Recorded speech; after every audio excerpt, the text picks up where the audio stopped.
16 फरवरी 2025 को दोपहर 3 बजे भारत की जानी मानी प्राइवेट यूनिवर्सिटी KIIT में एक लड़की अपने हॉस्टल के कमरे में के फंदे पर लटकी हुई मिलती है।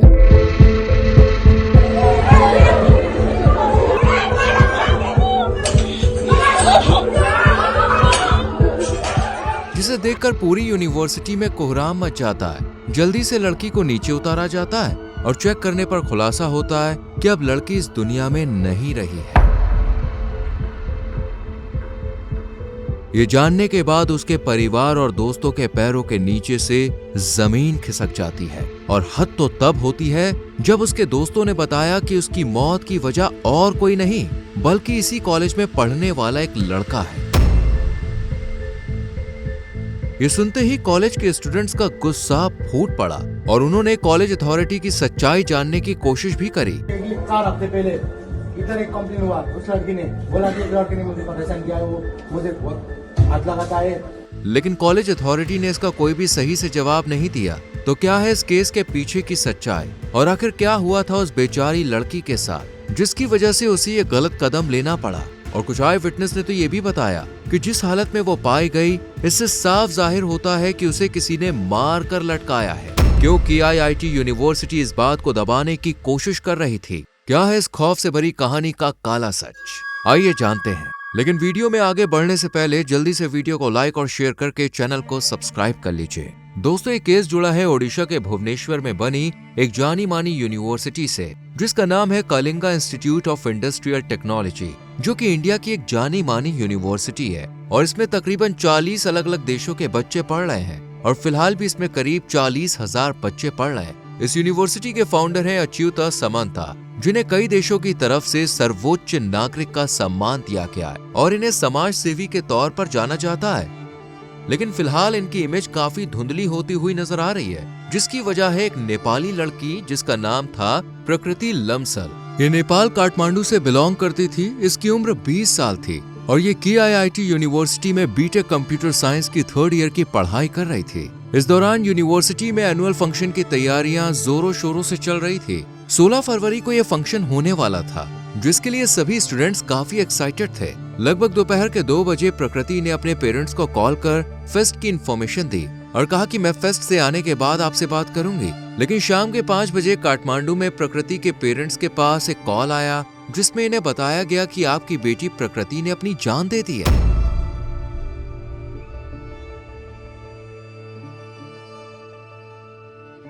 मौत की खबर सुनकर पेरेंट्स के तो पैरों तले जमीन ही खिसक गई, क्योंकि 2 से 3 घंटे पहले ही तो इन्होंने अपनी बेटी से नॉर्मल बातचीत की थी और वो फेस्ट को लेकर काफी खुश भी थी। माँ बाप जल्दी से काठमांडू से निकलकर ओडिशा की तरफ रुख करते हैं। इधर पूरे हॉस्टल में प्रकृति की मौत की खबर फैल जाती है। स्टाफ, स्टूडेंट सब प्रकृति को देखने जाते हैं। प्रकृति को नीचे उतारा जाता है। डॉक्टर्स भी प्रकृति को डेड डिक्लेयर कर चुके थे। इसके बाद एक ऑडियो सर्कुलेट होती है जो प्रकृति की ही थी।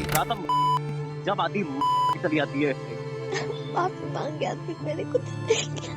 इसमें प्रकृति को एक लड़का बहुत बुरा भला कह रहा था। इस लड़के का नाम था आद्विक श्रीवास्तव, जो किसी यूनिवर्सिटी में बीटेक मेडिकल का स्टूडेंट था और प्रकृति से 1 साल सीनियर था। हैदराबाद से बिलोंग करने वाला आद्विक न सिर्फ प्रकृति के साथ गाली गलौज करता है बल्कि उसकी माँ के खिलाफ भी अपशब्द का इस्तेमाल करता है। जब ये ऑडियो ज्यादा सर्कुलेट होती है तो खुलासा होता है कि आद्विक और प्रकृति की ये ऑडियो अभी की नहीं बल्कि 1 साल पहले यानी 2024 की है। 2024 से ही आद्विक प्रकृति को फिजिकली मेंटली टॉर्चर कर रहा था और उसे मोलेस्ट कर रहा था और प्रकृति ने इसकी कंप्लेन यूनिवर्सिटी में भी की थी। लेकिन आद्विक के खिलाफ कोई एक्शन नहीं लिया गया और लगातार आद्विक प्रकृति को परेशान करता रहा। हालांकि पहले ये दोनों काफी अच्छे दोस्त हुआ करते थे, लेकिन अब हालात बिल्कुल बदल चुके थे। आद्विक प्रकृति को परेशान करने की सारी हदें पार कर चुका था। हालांकि प्रकृति को आद्विक का डर तो था, पर अपने कजिन्स के सपोर्ट से ये इस हॉस्टल में रहने का फैसला करती है। प्रकृति के फादर ने जब इसका KIIT यूनिवर्सिटी में एडमिशन कराया तो इसके साथ इसके 2 कजिन्स भी पढ़ने के लिए आए थे। एक कजिन तो कंप्यूटर साइंस की पढ़ाई कर रहा था, जबकि दूसरा मैकेनिकल इंजीनियरिंग पढ़ रहा था। मैकेनिकल इंजीनियरिंग पढ़ने वाला ये कजिन आद्विक का भी अच्छा दोस्त था। दोनों एक ही क्लास में पढ़ते थे, इसलिए दोनों के बीच अच्छी दोस्ती हो गई थी। पढ़ने के दौरान प्रकृति और आद्विक की भी मुलाकात हुई और दोनों दोस्त बन गए। और फिर हालात कैसे बदल गए ये आप जान ही चुके हैं। ऑडियो सर्कुलेट होने के कुछ मिनट बाद यूनिवर्सिटी में पढ़ने वाले नेपाली स्टूडेंट्स की तरफ से सोशल मीडिया पर एक मैसेज डाला गया, जिसके बाद इस केस को हवा मिल गई। इस मैसेज में प्रकृति की मौत का खुलासा किया गया था। हालांकि अब तक सब लोग यही जानते थे कि प्रकृति ने फांसी के फंदे से लटक कर अपनी जान दी है, लेकिन इस मैसेज ने पूरी कहानी बदल कर रख दी। सोशल मीडिया पर यह मैसेज वायरल होते ही कैंपस में मानो हंगामा मच गया। नेपाली स्टूडेंट्स ने आद्विक को पकड़ने और प्रकृति को इंसाफ दिलाने की मांग की। साथ ही एडमिनिस्ट्रेशन से भी सवाल किया गया कि आखिर प्रकृति के कंप्लेन करने के बाद भी क्यों आद्विक के खिलाफ कोई एक्शन नहीं लिया गया। लोगों का ये गुस्सा एक विरोध प्रदर्शन के रूप में बाहर निकला।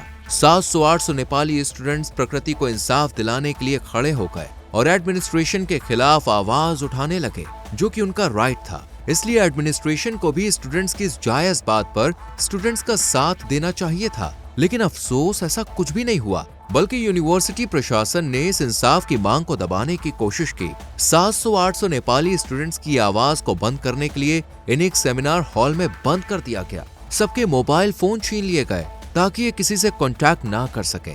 इन बच्चों को धमकी दी गई कि अगर तुम लोगों ने बाहर कुछ भी बोला, कोई भी जानकारी लीक हुई, तो तुम सबका करियर तबाह कर दिया जाएगा। ये सुनकर कुछ बच्चों ने तो इंसाफ की इस लड़ाई को बीच में ही छोड़ने का फैसला लिया, लेकिन कुछ ऐसे बहादुर स्टूडेंट्स भी थे जिन्होंने करियर को प्रायोरिटी देने की जगह सच का साथ देने का फैसला किया और धरने पर बैठ गए। और इनकी सिर्फ एक ही जिद थी कि अपराधी को सजा मिले। यूनिवर्सिटी प्रशासन ये देख और ज्यादा भड़क गया और फिर धरने पर बैठे सभी नेपाली स्टूडेंट्स को सिक्योरिटी गार्ड्स ने बुरी तरह से मारना पीटना शुरू कर दिया। डंडों से इनकी खूब पिटाई की गई और प्रोफेसर स्टाफ ये सब तमाशा देखते रहे। कुछ देर में यूनिवर्सिटी की प्रोफेसर और एक स्टाफ टीचर भी इन स्टूडेंट्स के पास आई और इन्हें समझाने के बजाय इनकी और इनके देश की इंसल्ट की। 40,000 बच्चों को आदमी खिला रहा है, पढ़ा रहा है, फ्री में बिठा के। तुम्हारे कंट्री का उतना बजट होगा, उतना बजट होगा। इस तरह के कड़वे शब्दों का इस्तेमाल स्टूडेंट्स और नेपाल के लिए किया गया और नेपाली छात्रों को वापस देश लौट जाने के लिए मजबूर किया गया। ये वीडियो भी काफी वायरल हुआ। ये बात न सिर्फ भारत में फैली बल्कि नेपाल तक भी जा पहुंची और इसे नेपाल के पार्लियामेंट में उठाया गया। इसी बीच यूनिवर्सिटी की तरफ से एक नोटिस भी इशू किया गया, जिसमें सभी नेपाली स्टूडेंट्स को यूनिवर्सिटी से बाहर निकालने का ऑर्डर था और इसके बाद जितने भी नेपाली स्टूडेंट्स थे उन्हें यूनिवर्सिटी से बाहर का रास्ता दिखा दिया गया और इनके साथ मारपीट भी की गई। सिर्फ इतना ही नहीं, यूनिवर्सिटी की तरफ से इन्हें परेशान करने की कोई कसर नहीं छोड़ी गई। इन स्टूडेंट्स को बस में बैठाया गया और कटक की तरफ छोड़ दिया गया। हालांकि भुवनेश्वर रेलवे स्टेशन पास में ही मौजूद था, पर स्टूडेंट्स की मुश्किलें बढ़ाने के लिए इन्हें दूर दराज छोड़ा गया। इन स्टूडेंट्स को निकालने के पीछे यूनिवर्सिटी की तरफ से यह बयान दिया गया कि ये कदम हालात को काबू पाने के लिए उठाया गया है। लेकिन सवाल ये था कि सिर्फ नेपाली स्टूडेंट्स को ही क्यों घर रवाना किया गया, बाकी स्टूडेंट्स क्यों अब भी यूनिवर्सिटी में मौजूद है? इस सवाल का किसी के पास कोई भी जवाब नहीं था। ये बात नेपाल के पीएम तक भी पहुंची और उन्होंने अपनी स्टूडेंट्स की मदद करने और पूरे केस की सच्चाई जानने के लिए तुरंत नई दिल्ली में बैठे नेपाल के दूतावासों से कांटेक्ट कर उन्हें स्टूडेंट से मिलने के लिए भेज दिया। पीएम ने स्टूडेंट्स को यह भरोसा दिलाया कि उन्हें वापस नेपाल लौटने की पूरी छूट है। इसके लिए नेपाली सरकार खास इंतजाम करेगी।